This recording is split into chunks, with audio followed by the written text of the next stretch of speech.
Fact number 1 guys, क्या आप जानते हैं कि अमेज़न की शुरुआत एक बुक होम डिलीवरी कंपनी के रूप में हुई थी।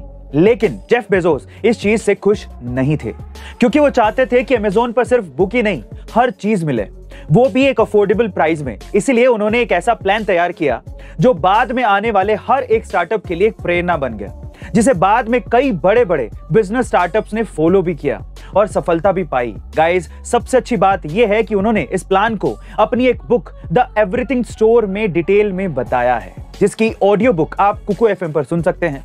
इसके साथ ही कुकू एफएम पर 3000 से ज्यादा ऑडियो बुक्स और 1000 से ज्यादा आवर्स की कंटेंट लाइब्रेरी अवेलेबल है, जहां आप किसी भी रीजनल लैंग्वेज में कहीं भी कभी भी और कोई भी ऑडियो बुक सुन सकते हैं।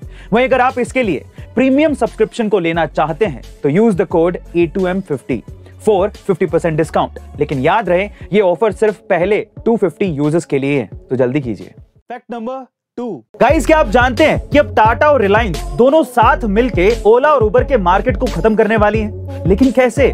दरअसल मुकेश अंबानी और रतन टाटा पहली बार एक साथ आ रहे हैं और ब्लू स्मार्ट मोबिलिटी इंडिया, जिसने इंडिया में सबसे पहली इलेक्ट्रिक टैक्सी बनाई थी, उसमें काफी सारे पैसे इन्वेस्ट कर रहे हैं। आपको बता दें कि इससे पहले ब्लू स्मार्ट मोबिलिटी सिर्फ दिल्ली एनसीआर रीजन में ही ऑपरेट करता था और उसके लिए करीब 600 इलेक्ट्रिक कार्स थी। लेकिन अब टाटा ने ब्लू स्मार्ट को करीबन 3500 इलेक्ट्रिक कार्स बनाने के पैसे दिए हैं। वहीं रिलायंस इन सभी गाड़ियों के लिए चार्जिंग स्टेशन बनाएगा। टाटा और रिलायंस के इस डील में मेनली 2 टारगेट हैं। पहला, सस्ता ट्रांसपोर्टेशन, जिसमें इलेक्ट्रिक कार टैक्सी काफी ज्यादा सस्ती हो जाएगी। दूसरा, पेट्रोल और डीजल वाली टैक्सी को बड़े शहरों जैसे कि मुंबई और बेंगलोर में कंपटीशन देना। बहरहाल, अब देखना यह होगा कि टाटा और रिलायंस की जुगलबंदी किस हद तक धमाल मचाएगी।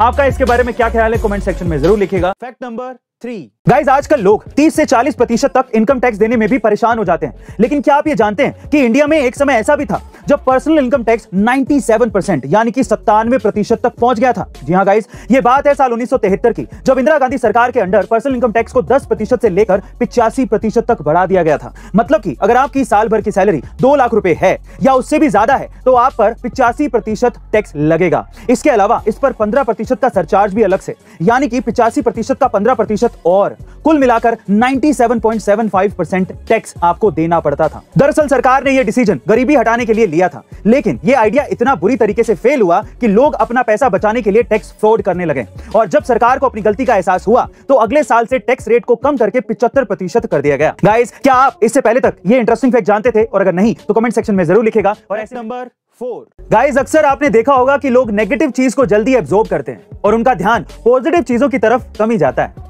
इसे आप ऐसे समझ सकते हैं कि आज से करीबन 20 से 25 साल पहले हर्षद मेहता और केतन पारिक जैसे लोगों ने शेयर मार्केट में स्कैम किया तो लोगों ने यह मान लिया कि शेयर मार्केट में रिस्क बहुत है, इसमें पैसा इन्वेस्ट करना खतरे से खाली नहीं है। लेकिन वो ये भूल जाते हैं कि हमारे इंडिया में राकेश झुनझुनवाला, रामदेव अग्रवाल, विजय केडिया और राधा कृष्णन दमानी जैसे लेजेंड भी हैं, जिन्होंने शेयर मार्केट से करोड़ों रुपए कमाए हैं, क्योंकि ये लेजेंड्स जानते हैं कि सही तरीके से पैसा कैसे कमाया जाता है। और अगर आपको भी इन्वेस्ट करना है और प्रॉफिट कमाना है तो पहले इसे समझिए, और इसके लिए आप मेरी book basics of stock market को अमेज़न से प्री ऑर्डर कर सकते हैं, क्योंकि इसमें आपको शेयर मार्केट के हर एक फंडामेंटल को बिल्कुल बेसिक भाषा में आसानी से समझाया गया है। और ये बुक आपको हिंदी और इंग्लिश दोनों भाषाओं में मिल जाएगी, जिसके लिंक आपको डिस्क्रिप्शन बॉक्स में मिल जाएंगे। गाइस, ऐसे अमेजिंग वीडियोस के लिए शेयर, सब्सक्राइब एंड लाइक। मिलता है अगली वीडियो में।